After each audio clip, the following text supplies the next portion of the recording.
Завхан нутгийн авраг арслан хоёрын хэлмэгдэл.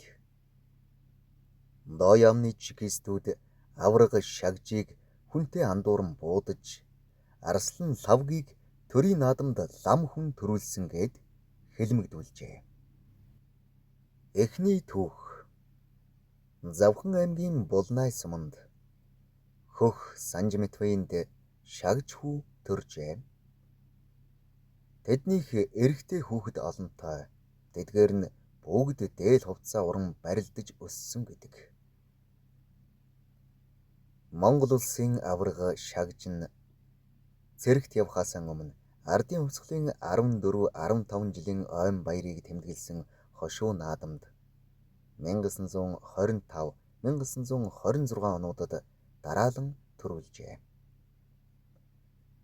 Анхлан төрүүлэхдээ шөвгийн 8-д өөрийн төрсөн ах хул хэмээх хайдвтай тунж барилдан давж улмаар үзүүр түрүүнд дөш Эренчин самбууг 1996 оны улсын заан дүүгүрдэн хаяж Эрбиран гайхуулан төрүүлж байжээ.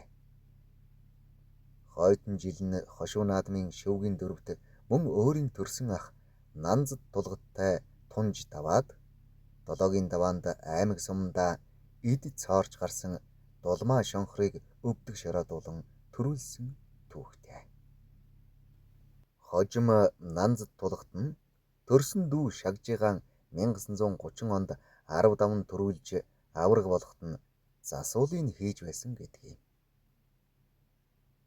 Ингээд Эрбиран гайхуулсан шагж 1928, 1929 онуудад 9 даван үзүүрлэж 1930 онд 10 давн төрүүлсэн ч авраг цолын өглгүй хэлмэгдүүлжээ. Дараа нь Завхан аймгийн Идэр сумын Харьяат Уртгарт хэмээх улсын арслан лавг 1931 онд Тонгорх мэхээрэн 9 давн үзүүрлэж 1932 онд 10 давн төрүүлжээ. Шагж арслангийн сонгодог мэх нь Тонгороо. Төрүүлсэн наадмын талаар тодорхой өгүүлбэл 1928 онд тэрбээр Архангай Цэцэрлэг мандал аймгийн наадамд очиж барилдаад үзүүр түрүүнд Арвайхэрийн банд заанд ойчоод үзүүрлсэн юм. Шагж нь 1929 онд бандаас аймгийн наадмын даагаан нэхэж чадсан бол 1930 онд улсын баяр наадмаар босоо Банзар арслангаас даагаа нэхэн үзүүр түрүүнд хаяж Монгол бүхэн авраг цолыг авсан түүхтэй. Тус наадамд 864 бүх зодголсон бөгөөд шагж цолны эренбээр 9-ийн даваанд шөвгийн дөрөвт үлдэж шинээр заан цолны болцол биелүүлсэн мөнгөн мортын чимдийг 1935 оны улсын арслан амлан хайсан бол тунаанд хүч үзсэн Банзар арслан булганы дэндүү зааныг өвдөг шороодуулсан юм. Үзүүр түрүүний 10-ын даваанд улсын арслан цолтой шагж Банзар нарын хэн давсан нь авраг болох байв. Санжмитвийн шагж шийдэмгий сайхан барилдаж учраагаан Тонгорх мэхээрэн давснаар ардын засгийн 3 дахь авраг цолтон болжээ. Гэвч энэ сайхан авраг дахиж барилдалгүй тун харамсалтай хорвоог орхисон юм. Үүнээс улбаалан тариатын хүрээний эсэргүү нэрээр авраг шагжийн цолыг хурааж улсын арслан болгосон гэдэг. Тэр цагаас хойш арслан нэрээр бүхэн түүхэнд мөнхрөн үлджээ. Арслан шагжийг эсэргүүний цэрэгт элссэн 1932 оны 5 дугаар сарын 13-нд тариатын хүрээний өмнөх этгээдэд буудуулсан гэх яриа тэр үед гарчээ. Энэ бол худлаа яриа ажээ. Авраг шагж 1932 оны намар Архангай аймгаас харж явтал түүнийг доо яамны төлөөлөгч баривчлан хоржээ. Аврагыг ганц өдөр байцаасан болоод эсэргүү хэмээн ял тулгаж буудан хороожээ. Гэтэл шагж арслантай адилхан том биетэй бас барилдаж ноцолдох дуртай эсэргүү нөхрийг түүнтэй андууран буудсан болж таарав. Ийм нэг сайхан аваргыг хэлмэгдүүлэлтийн жил доо ямны хариуцлагагүй чекист амь насыг хөнөөсөн түүхтэй.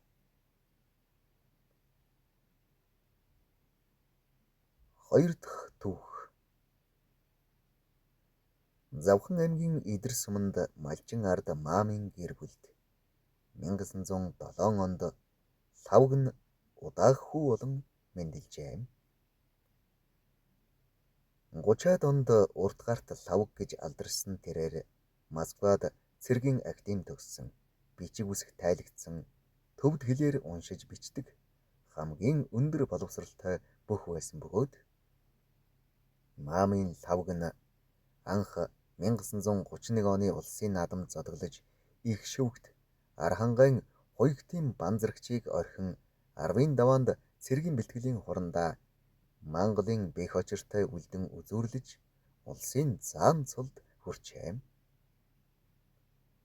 Түүнийхэн хойдон жил их шөвгт шалгарч олон түмэнд цагдаа содном хэмээн алдаршсан долгорын содном заанд унжээ. 1933 оны улсын баяр наадамд улсын начин Осор, улсын заан Лувсан Балдан, улсын арслан Гэлэг, улсын арслан Данзан нарыг орхин 10 давн төрүүлж улсын арслан цолд хүрсэн байна. 1939 он Завхан аймгийн харьяат улсын арслан маамын лавг засвал дээрээ тогтож ядан байв. Түүнийг олон түмэн уртаг арт хэмээх бөгөөд засвал дээрээ дэлэн дэвх нь хан гард швөө үүрэн дээрээ эргэлдэж буй мэт сэтгэлийг үзэгчдэд төрүүлдэг байсан аж. Залуу бүх төвдөнд орж арслан лавг хоёр барилдсан авахад хамгийн их догдолж байсан хүн бол маршал Чой болсон байсныг онцлох хэрэгтэй. Тэрбээр цэрэг төвдөнд оржийг төрүүлээсэй гэж үнэн сэтгэлээсээ хүсч суудлаасаа байн өндөлдөж байсан тухай тэр үеийн наадамчид дурсан ярьцгаадаг. Тэгтэл лавг арслан төвдөнд оржийг суудаж яваад тонгорч гарсан байна. Тэрбээр 7 удаа тонгорч залуу бүхийг дэнжигнүүлж байтал маршалын комиссар хөлийн цэц дээр ирээд нэгэн зүйлийг шивнэн хэлжээ. Тэгтэл тэр дороо маамын лавг арслан залуу бүх бадам дэргийн төвдөнд оржийг тонгорч байхдаа толгоогоор газар хүрсэн хэмээн хөлийн цэц булхай үүсгэж лавг арсланг унсанд тооцжээ. Энэ үед лавг арслан бухимдахдаа "Энэ маршалын нүд сохроо юу?" гэж хэлээд элгүсээн тайлж өгсөн байдаг. Хорлоогийн Чой болсон төвдөнд оржийг төрүүлээсэй гэсэн хүслээ ийхүү хүчээр шахуу биелүүлсэн байна. Тэрбээр залуу бүх төвдөнд оржид бай шагналын өгтөө өөрийнхөө бугуун цагийг тайлаад өгч. Тэгтэл түүнийг харсан дарга нар бүгд л цагаа тайлан өгч мань цэрэг өвөр дүүрэн бугуун цагтай болжээ. Энэ наадамд цэрэг төрүүлсэн нь манайхан халах голын дайнд ялахын дохио болов гэж хүн бүхэн бэлэгшээж байжээ. Харин лавг арслан маршалын нүд сохроо юу гэж хэлснээр тэр хавьд зогсож байсан доо ямны матаачид дорн дээш нь хов хүргэж. Тэрбээр урд нь хийдэд шавлан сууж байсан нь хэлмэгдүүлэлтэд өртгөд бас нэг түлхэц болсон нь ойлгомжтой. Улмаар лавг арсланг маршалыг доромжилсан бас лам байсан хэмээн хэлмэгдүүлж 10 жил чанга дэглэмтэй хорих ангид ял идлүүлэх шийдвэрийг гаргажээ. Тэрээр 7 жил чанга дэглэмтэй ангид хоригдож суллагдаад улсын наадамд нас ихсэн хойноо 5 жил дараалан тав давж байжээ.